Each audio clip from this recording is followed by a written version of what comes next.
How many of you have ever been labeled anything? Show of hands. Yeah, okay. So how many times are those labels maybe not so good? Anyone want to volunteer to give me a label? Anyone? Awesome speaker. Thank you.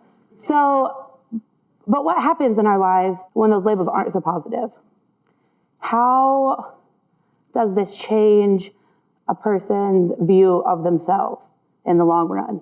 Does it affect you in the long run? How does it affect your self-image and your future? Sometimes we put so much stock into what other people have to say and what other people think about us that we don't stop to take a minute to think about what we think about us. If we don't let ourselves develop as people, we don't let ourselves be ourselves because we have these preconceived notions already of what this person thinks that I should be or what this person says that I am. So what are the chances? What are the chances after having these labels put on you, after having these people in your family circle and these people in your school circle and these people in your friend circle all tell you the same thing and give you this notion of who you are as a person? What are the chances that you're going to step outside that and change who you are? Do you just go with that, or do you take the time to step back and say, no, that's not who I'm going to be? It's hard for me to wrap my mind around that. How much pressure is that, especially for a young child? It's a lot of pressure for me to fit into all of my categories and all of my labels as a grown woman. So as a young child, how much pressure is, like, you don't know who you want to be. You're growing and you're learning. So you hear these things, and that must be who you're supposed to be. For myself, growing up, I mostly grew up in two separate families. I lived with my mom and my stepfather, and we lived here in Athens. And we're just a typical family. We're not rich by any means, and we're not uppity. And we struggle to get by. And then I have this other side of my family, my dad's side of the family. And they are very well off, very well to do, very uppity, very much into how their community sees them and how they fit into their community. So it was like night and day. I had this one family over here where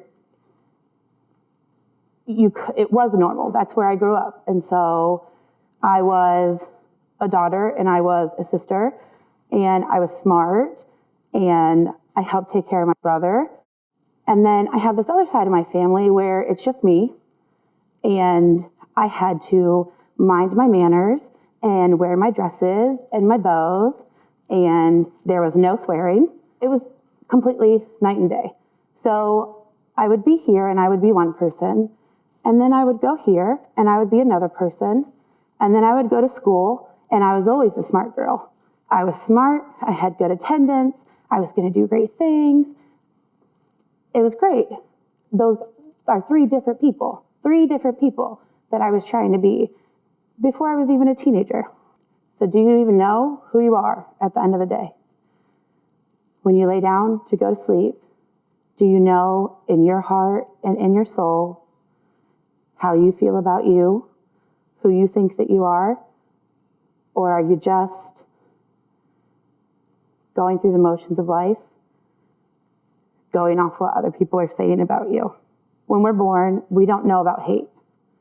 We don't know about racism. We don't understand what intolerance is. Those are things that are learned. We don't judge other people. As we grow, these things become normalized. We live in a college town. It's normal to see a girl uptown and she's dressed a kind of way and you can tell she's a college student and you automatically put labels on that girl. And I'm not going to stand up here for a second and act like I'm perfect and that I don't do those things, because I do. I'm guilty of doing those things. But we grow. We take bits and pieces and those preconceived notions of who and what we should be, and we do this thing called life. And we all really are just doing the best that we know how to do with the resources that we were given. Maybe you want to overcome some of those labels that you have been given. you're not okay. You're not okay being the ornery boy. You're not okay being the easy girl. Maybe some of them sit heavy with you. They really affect you down to your soul. And maybe some of them aren't. Maybe some of them you can just brush off your shoulders. As we grow, we get new labels. So I'm not a kid anymore, and I'm not a teenager. Now I'm this young adult. So you become someone's mother, father, employee, you get a job. Most of us just go through life being whatever it is that we need to be.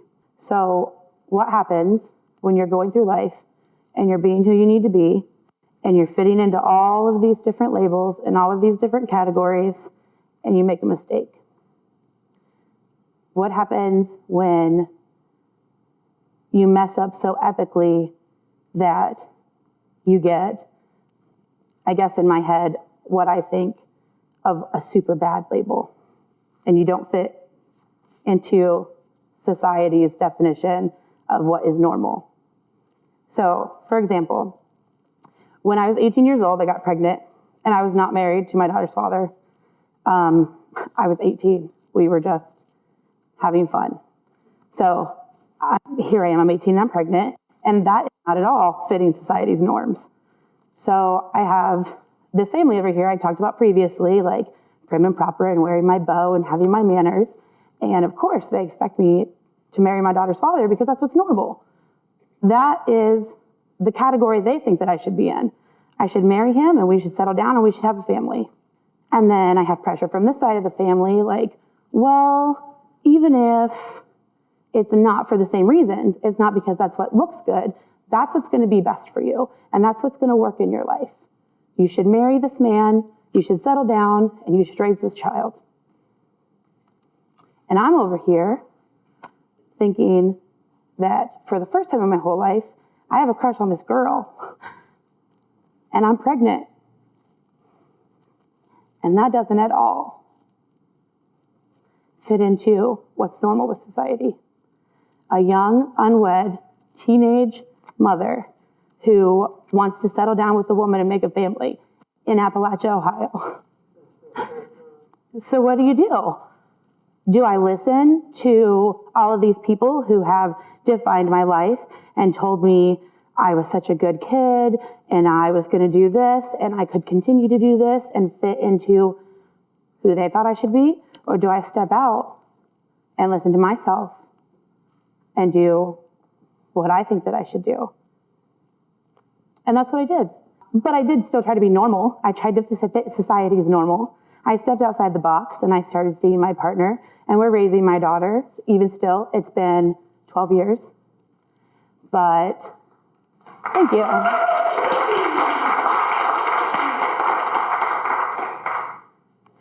But I was scared of labels. I was scared of being the lesbian parent at school. I was scared they would snigger behind our backs, talk about us. I was scared that they would call my daughter like the daughter of those lesbian parents.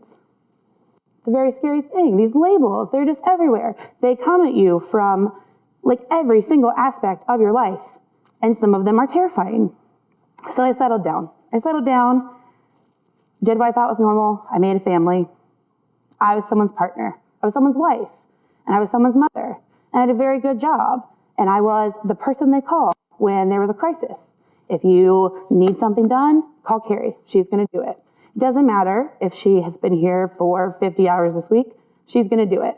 You're going to depend on her. She's going to be there for you. My daughter knew it. My daughter knew I was always there. We're going to talk. We're going to read this book. I'm going to hold you while you cry. No matter what, I'm going to be there. And it wasn't long before all I was someone's label. So I was Kira's mom, and I was Brandy's wife, and I was this employee, and I was always who I needed to be, for whoever I needed to be that person for. And then I hit rock bottom. I was so confused. I got severely depressed. The emotions and the expectations were too much. I had grown up and spent my entire life not knowing who I was, because that's who I wanted to be. All I knew is who I was because that's who I was supposed to be. So I started using drugs. And if you've ever known anyone who has started using drugs and has gone down that path, you decline quickly. So pretty soon, I'm doing whatever I need to do to get my fix. There's no humanity left. The humanity has been completely stripped away. And I'm no longer a person worthy of anything, not even these crappy labels. I'm just a shell of a human. So, I'm a drug addict. And I'm severely depressed. And then I'm a convicted felon. So these are like strong words. Those are pretty serious labels. Those are labels that'll follow you around the rest of your life. And not just in my mind, I know what I've done for the rest of my life. Not just in my mind, my mother sits with the hurt that I've caused. Like literally on paper, for the rest of my life, I am these things. So I had to make a choice. I had to choose to continue to be that person and live up to these labels that other people had given me, that I had earned all on my own, these things that I had thought about myself. I had to decide, do I want to be this person, or do I want to invest in me? Do I want to decide to not let these words that I've heard my whole life, to not let these words that I have branded myself with, to not let them define who I am as a human being? Do I want to be better? Do I want to take time and figure out who I actually am without listening to all of these people tell me who I should have been or what I should have been? So I did. And I invested in myself. And I won't sit up here and say that it's completely voluntary, because it wasn't, but I did. I did invest in myself. And I went to treatment. And I learned new tools. And it allowed me, for the first time in my entire life, to see myself through my eyes. Not through your eyes, and not through your eyes, and not my mother's eyes, and not my child's eyes, but mine. I got to spend time with me. I got to decide, where do I want to go in life? What do I want to do in life? Do I want to stay doing this thing over here? Do I want to try this new thing over here? I don't know. But I invested time in me. In getting perspective, I realized that I wasn't a bad person. I wasn't small. I wasn't tiny. I wasn't insignificant. I was more than just a good employee. I'm not a bad person. I've been labeled bad things. I've done bad things, but I'm not a bad person. I have this huge heart, and I care about people, and I have empathy. And there are things that I want to do in this world. I would like to do great things, but I can't do those things if I continue down this path over here. I could not have got here on this stage. I could not have got to where I am at my job. I could not have got to where I am in my relationship or in my life if the people that loved me didn't invest their time and their effort into me. If they would have given up on me, there is an enormous chance that right now I could be incarcerated, dead, doing the same things that I was doing, hurting other people, and just not living the life that I want to be living. There would have been no chance to show myself that I didn't have to be defined by the labels that I had been given, the labels that I gave myself. So why is the concept of judging someone on who they are as a person so foreign to us? That's really what I kept coming back to. As I'm writing these note cards and I'm sitting down at home and I'm writing this speech and I have all these thoughts up here and they won't come out on paper, I keep coming back to the question, why? Why do we find it so hard to invest in people? Why is it so hard to take a chance on someone? Why is it so hard to look at someone and see past the surface, see past the mistakes that they've made, see past their poor decisions. Why is it so difficult to invest in our fellow human beings? Because really that's what it boils down to. We are all human beings. The people in prison who have done bad things, they're human beings. And we're human beings, and I'm a human being. And I've done very terrible things, but I'm still human. We are all humans. We are all deserving of love and compassion and empathy and forgiveness. Everyone deserves forgiveness. And why is that hard? Why is it so hard to take time and resources and effort and love? Why is it so hard to invest in those things? I don't have the answer for that. I wish that I did. I wish that I could answer why we can't invest more in people. I think about it and I think maybe it's because so many people let us down, because it hurts. It hurts when you invest in someone and they don't live up to your expectations. They don't live up to what you expect. We are all capable of empathy and compassion, and that's very unique. Not every species of animals have those traits, and yet they are grossly underutilized. The only way that we can start battling how others judge us and the labels that other people put on us is by investing our time, our love, and our effort, and our resources into other people. So the next time you find yourself with a group of friends and you meet a new person or you meet a new group of people, I challenge you to challenge yourselves to not immediately judge them on what you just see with your eyes. I challenge you to get to know what is behind the surface, like what is underneath the surface. What is the content of that person's character? Instead of doing what we've always done,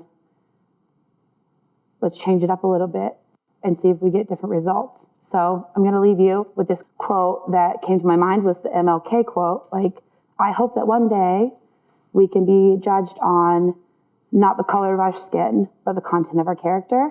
And I really like that quote, and it's very well known. But I actually found this other MLK quote, and it was beautiful to me. It is, darkness cannot drive out darkness. Only the light can do that. Hate cannot drive out hate. Only love can do that. Thank you.